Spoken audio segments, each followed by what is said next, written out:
Notre invitée ce soir, Anne-Claire Legendre. Bonjour, vous êtes porte-parole du ministère des Affaires étrangères, ministère français des Affaires étrangères. Merci d'avoir accepté notre invitation. D'abord, peut-être une première réaction aux violences ce soir à Ouagadougou. On sait, il y a un institut français qui a été attaqué. Il y a un début d'incendie au moment où on se parle. Quelle est votre réaction ? Nous condamnons fermement toutes les violences contre nos emprises diplomatiques. Il y a en effet des manifestants hostiles, manipulés par de la désinformation, qui ont pris à partie notre ambassade. Et il y a eu aussi des vandalisations sur le site de l'Institut français de Bobo Dioulasso.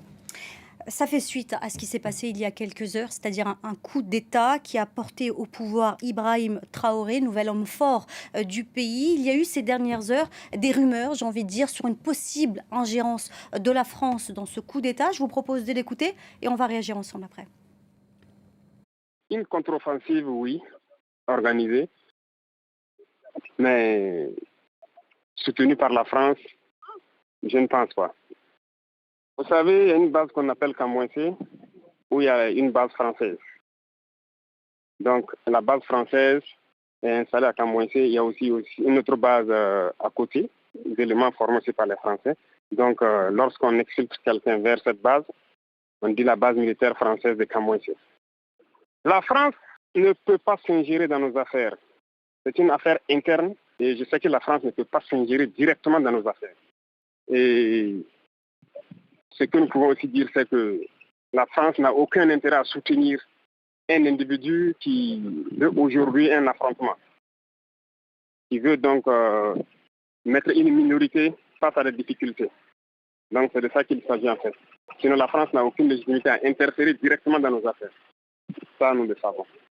Et je sais que la France aussi respecte cela. Anne-Claire Legendre, est-ce que ces propos du chef de la junte désormais au pouvoir vous rassurent? Ça vient désamorcer un peu ce qui avait été annoncé un peu plus tôt. Non, mais soyons clairs, la France n'a aucune implication dans ce qui est survenu en Burkina Faso depuis hier soir. Nos forces armées sont dans une base, dans un camp militaire et n'ont aucune implication dans la vie politique burkinabé. Elles sont là dans le cadre de Barkhane, dans le cadre de la lutte contre le terrorisme. Et toutes ces rumeurs sur l'accueil de Paul-Henri Damiba au sein de cette base n'ont aucun fondement. Paul-Henri Damiba n'a jamais été accueilli sur cette base, il n'a jamais été accueilli sur notre ambassade. Est-ce que vous avez des informations sur l'endroit où il pourrait se retrouver actuellement? Est-ce que vous savez où se trouve l'ancien président, on peut dire, du Burkina Faso? Absolument pas. Et je constate qu'aujourd'hui, la situation sur le terrain à Ouagadougou est extrêmement confuse. Il y a eu des déclarations diverses de différents acteurs.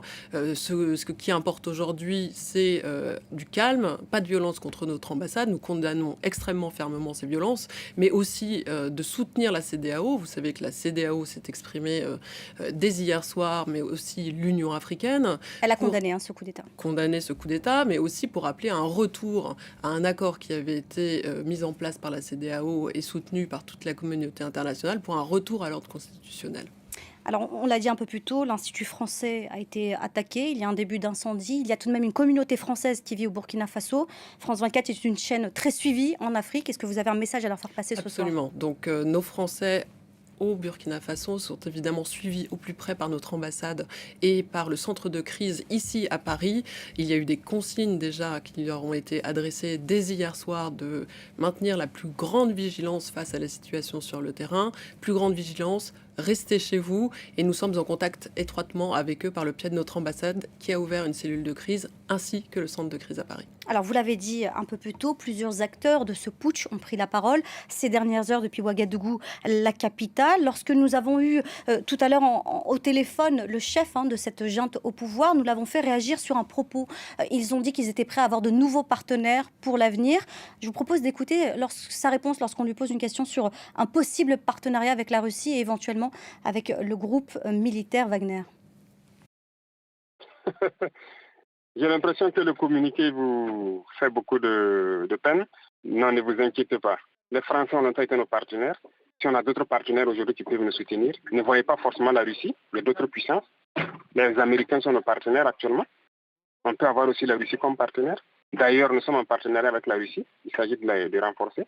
Donc, on peut avoir plusieurs partenaires avec toutes les puissances qui veulent bien nous aider dans cette lutte, dans ce combat. Donc, il ne s'agit pas donc de la France ou d'un problème de Russie ou de Wagner. Anne-Claire Legendre, vous êtes porte-parole du ministère français des Affaires étrangères. On sait, la difficulté qu'il y a eu avec d'autres pays africains concernant cette proximité avec la Russie ou avec Wagner. On pense forcément au Mali. Quelle est votre réaction lorsque vous entendez M. Traoré? Je ne vais pas commenter des propos tant que la situation sur le terrain n'a pas été clarifiée. Je crois qu'aujourd'hui, ce que nous pouvons dire, c'est soutenir les efforts de la CEDEAO, soutenir les efforts d'un dialogue de la part des partenaires régionaux du Burkina pour essayer de sortir de cette crise. Est-ce que ça vous inquiète tout de même d'entendre ça ce soir? Je crois que nous sommes exprimés extrêmement clairement sur Wagner, sur la Russie. Le président de la République a parlé d'une guerre hybride qui a été menée par la Russie sur le terrain africain. On a pu malheureusement voir les résultats au Mali, en Centrafrique et dans d'autres États. Nous espérons que ce ne sera pas le cas au Burkina Faso.